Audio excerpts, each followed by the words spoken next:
मणिपुर को लेकर विपक्ष लगातार हमलावर है। विपक्ष प्रधानमंत्री मोदी पर दो बड़े आरोप लगा रहा है। पहला आरोप यह है कि पीएम मोदी संसद में मणिपुर पर बोलने से बच रहे हैं, उन्हें संसद में आकर जवाब देना चाहिए। दूसरा आरोप यह है कि जब राहुल गांधी मणिपुर जा सकते हैं तो प्रधानमंत्री मोदी मणिपुर क्यों नहीं जा सकते। लेकिन विपक्ष मणिपुर को लेकर इतिहास और फैक्ट्स दोनों भूल गया है और उसे आज ये दोनों याद दिलाने की जरूरत है। मणिपुर की नस्लीय हिंसा पर संसद में आपको जानकर हैरानी होगी कि आज तक संसद में मणिपुर की नस्लीय हिंसा पर सिर्फ एक बार चर्चा हुई और वो भी साल 1993 में, और उस चर्चा में किसी प्रधानमंत्री ने जवाब नहीं दिया था।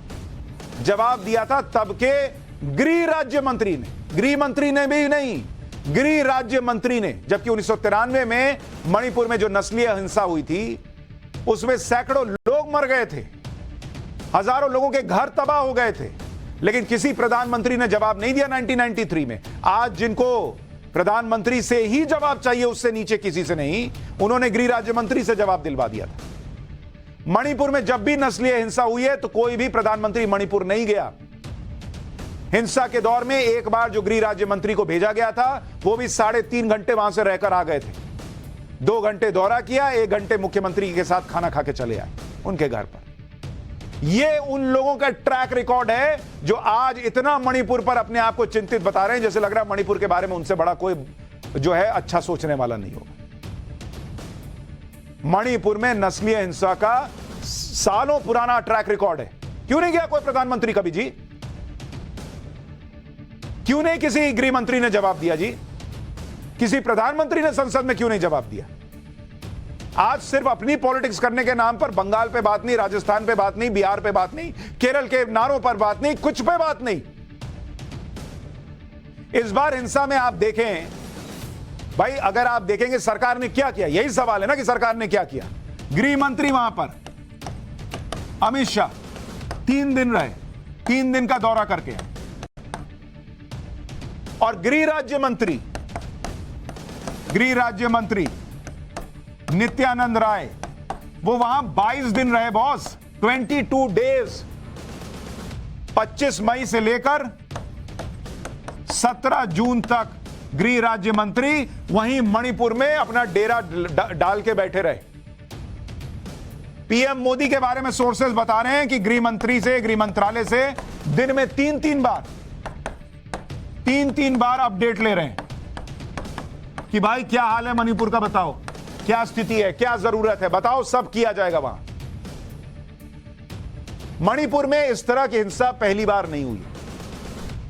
आप देखिए कि साल 1993 में नागा कुकी संघर्ष हुआ था जिसमें 350 गांव उजाड़ दिए गए थे और 750 लोगों की मौत हुई थी।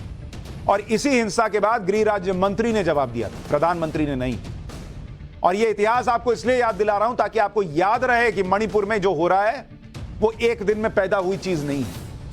और यह हिंसा सोचिए कितनी बड़ी थी कि अप्रैल से लेकर दिसंबर तक, अप्रैल, मई, जून, जुलाई, अगस्त, सितंबर, अक्टूबर, नवंबर, दिसंबर, 9 महीने चली बॉस। और उसके बाद भी 1998 तक हिंसा की छिटपुट घटनाएं होती ही रहती थी। इसी तरह कुकी और पाइते संघर्ष हुआ था। कुकी पाइते संघर्ष जो 1997 से 1998 तक चला, उस हिंसा में 50 गांव तबाह हुए थे, 350 लोग मारे गए थे और 136 लोग घायल हुए थे। हिंसा की वजह से 13,000 लोग विस्थापित हुए। इसी तरह 1993 में मैतेई और पंगल लोगों के बीच झड़प हुई। 1993 का मैतेई पंगल संघर्ष जो हुआ उसमें 100 लोगों की मौत हो गई थी। इस हिस्से में हिंसा का इतिहास रहा है और जो लोग आज सवाल पूछ रहे हैं वो इस इतिहास को जानते, लेकिन वो आपको जानने नहीं देना चाहते। जो लोग मोदी सरकार पर यह आरोप लगा रहे हैं कि मोदी सरकार ने मणिपुर को जलने के लिए छोड़ दिया, मणिपुर की अनदेखी की, उसका सच भी आपको बताता हूं कि उनके राज में क्या होता था और आज की डेट में क्या हो रहा है। अगर आप मणिपुर की हालत देखेंगे कि नरेंद्र मोदी ने वहां क्या किया और अभी क्या स्थिति है वो भी बताऊंगा। और पुराने जमाने में 2005 से लेकर 2013 वर्सेस 2014 से लेकर 2022 इस हिंसा की घटना को छोड़ के बता रहा हूं। घुसपैठ में कमी आई है। घुसपैठ में कमी कितनी आई? 68% घुसपैठ कम हो गई है 2014 से 2022 के बीच में। जान माल का नुकसान जो हुआ करता था इन हिंसा की वजह से, उसमें 82% की कमी आई है। ड्रॉप नीचे चला गया। इसी तरह अगर आप देखेंगे मणिपुर में 2010 से 2017, 2010 से लेकर 2017 के बीच, तब कांग्रेस की सरकार थी वहां पर मणिपुर के अंदर। उस दौरान हर साल मणिपुर के अंदर, ये एवरेज आपको बता रहा हूं, 30 से लेकर 139 दिन की नाकेबंदी रहती थी। इतना तनाव रहता था कांग्रेस के शासन में। और 2017 ऑनवर्ड्स बीजेपी की सरकार,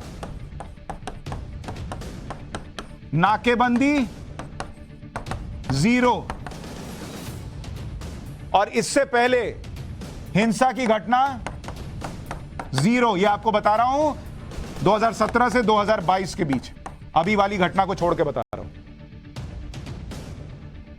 तो जो हंगामा कर रहे हैं ना, उनको सब पता है मणिपुर की स्थिति क्या है, वहां कैसा तनाव रहता है मैतेई और कुकी समुदाय के बीच।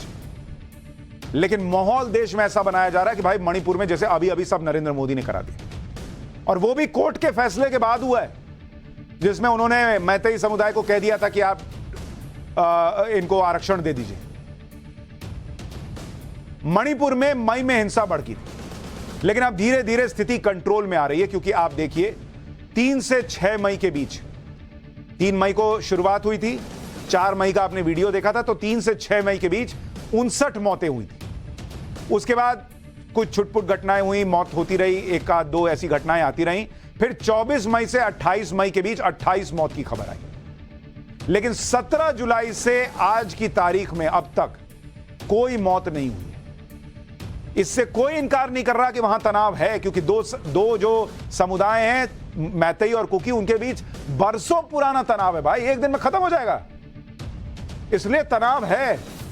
लेकिन छिटपुट घटनाएं हो रही, कोई बड़ी घटना नहीं हुई है, स्थिति धीरे धीरे कंट्रोल में आ रही है। और ये इसलिए भी कह रहा हूं कि 82% बच्चे अब स्कूल जाने लगे, 72% कर्मचारी ऑफिस जा रहे हैं। आपको दिमाग में ऐसा भरा जा रहा है जैसे मणिपुर अभी भी जल ही रहा है, पूरे मणिपुर में रोज आगजनी हो रही है। मणिपुर के हिंसा का इतिहास भी आज हमने इसलिए बताना पड़ा क्योंकि जो लोग इस पर राजनीति कर रहे हैं, उनके राज में मणिपुर की हालत कैसी थी, यह भी लोगों को जानना चाहिए। विपक्ष मणिपुर को लेकर खूब बोल रहा है, लेकिन जब बात बंगाल की होती है, राजस्थान की होती है, बिहार की होती है, तब तो विपक्ष चुप हो जाता है।